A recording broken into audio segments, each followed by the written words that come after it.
Hey everybody, Lamont Collins, founder and CEO of Roots 101 African American Museum, located in Louisville, Kentucky. We've done part one, now we're ready for part two. Get ready, legacies matter, and so do you, deeply rooted. Roots 101 Deeply Rooted. From the vibrant and storied heart of America, brought to you by the Roots 101 African American Museum.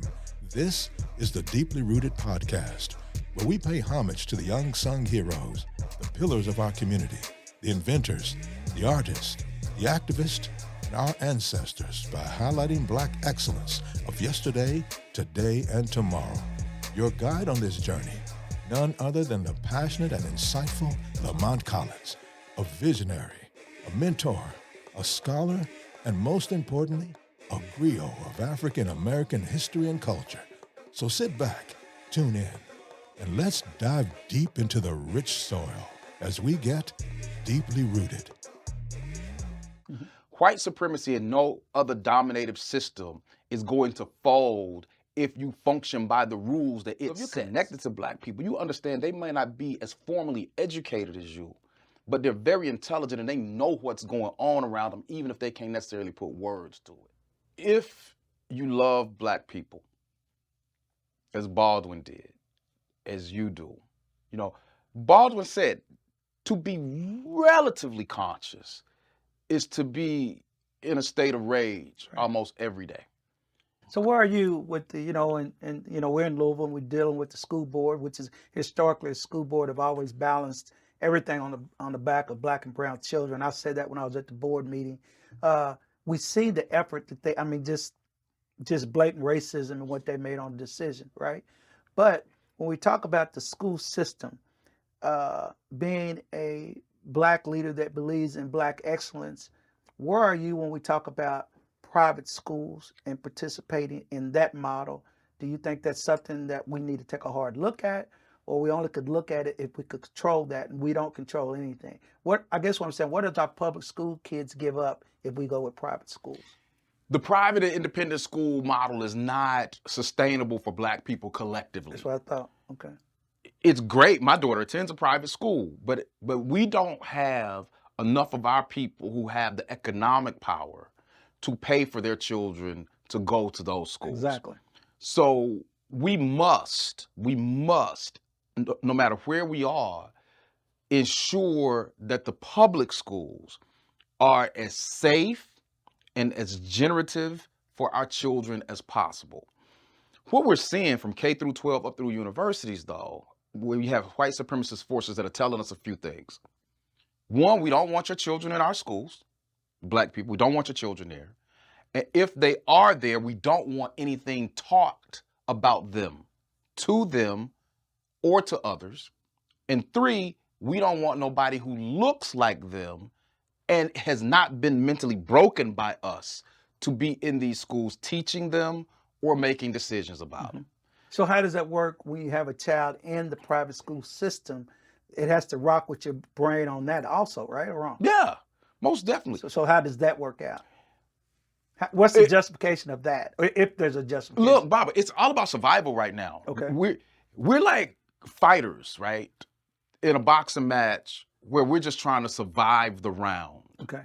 The way through for us, educationally, since we're talking about education, the way through for us is to get to a model where we educate our own. Okay.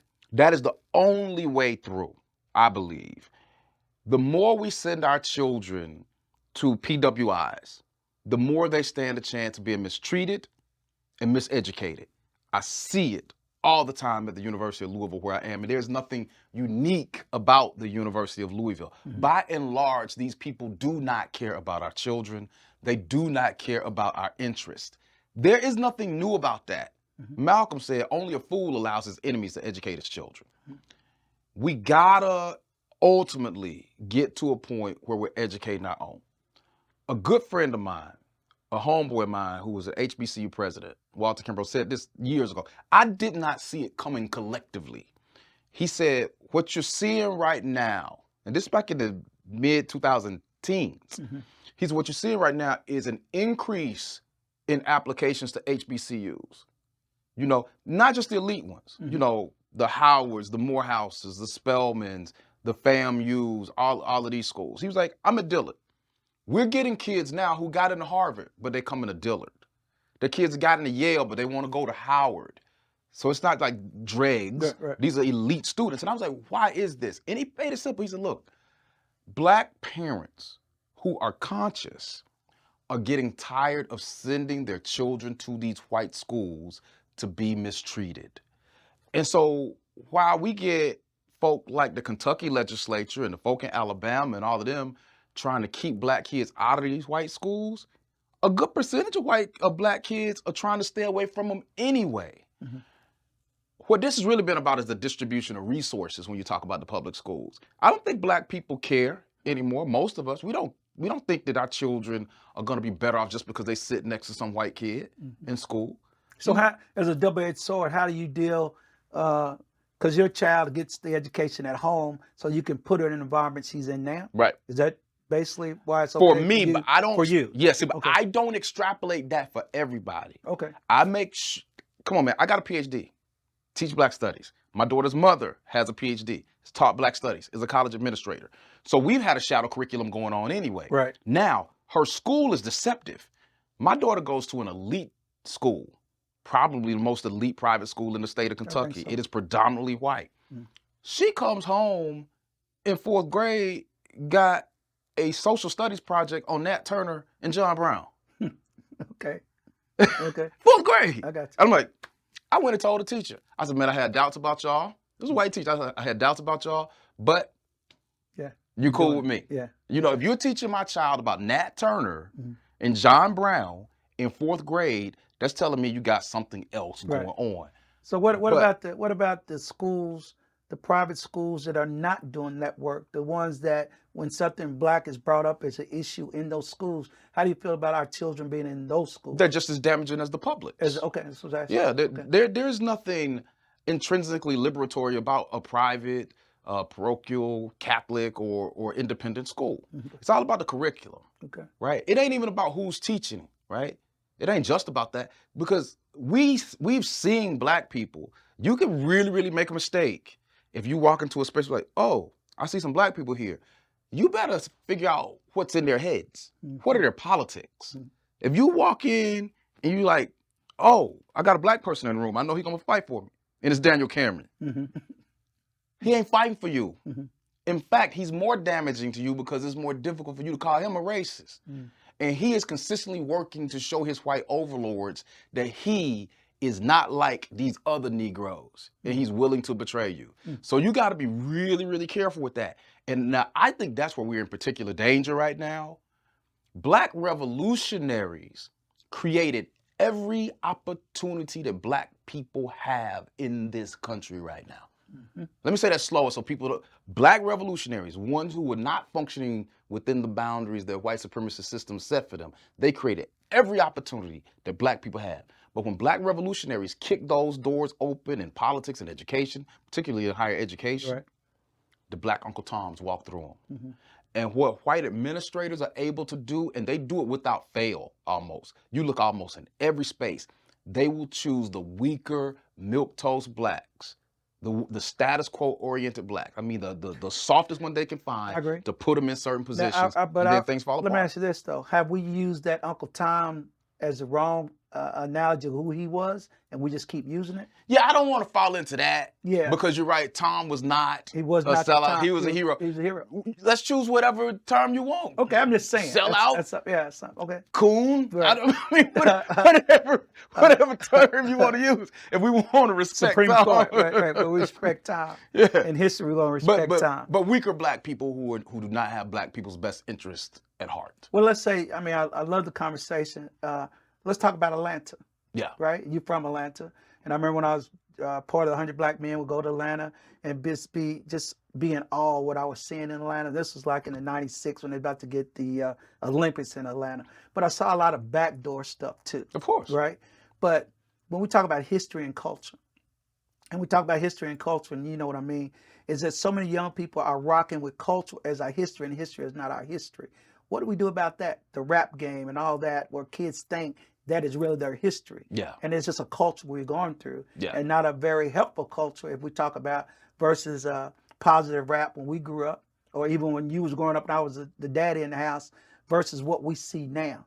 And I think the dismantling of our culture through music, do you feel that's happening or don't feel that it's happening? I do. I do. And not just targeting rap. You know, Du Bois talked about this Yes. too. You know, he was like, if you really want to talk about history, he said, if you want to talk about history, he's testifying before Congress. He's like, you say you want to talk about history and black people's place in it, yet you call a baseball player here That's to right. talk about. He's like, you're not serious. Yes. You know, you're just not serious. That's when he had Jackie Robinson Yeah, come in. and Jackie comes in, sells out Paul Robeson, which Jackie regrets later, and all of these things. So, look, the way this country looks at black people, it really feels historically and contemporarily that we're only suited to do two things: serve and entertain. That's right. That's what they really think about us. They don't think we're fit to lead. And that hasn't changed. No, that hasn't changed. You see different manifestations of it. Now, the problem is if we fall into this belief that the entertainers, the actors, you know, folks like that, they're the best we have to offer in talking about matters of import. They're the best we have to offer as examples of success to which our children should aspire. Now, we can certainly attack this particular brand of hip hop that we're seeing now, which is incredibly vulgar, incredibly materialistic, and incredibly violent. We know that. We can't, you know, deny that. And if that is the one thing that we're pushing, then we're in trouble. You know, we're in trouble. But when you talk about Atlanta, I think is a shining example of what we can be as far as social and political power are concerned. And I didn't say economic power intentionally because I'm not a capitalist. You know, I believe that people that just pursue money for the sake of pursuing money eventually go off the rails.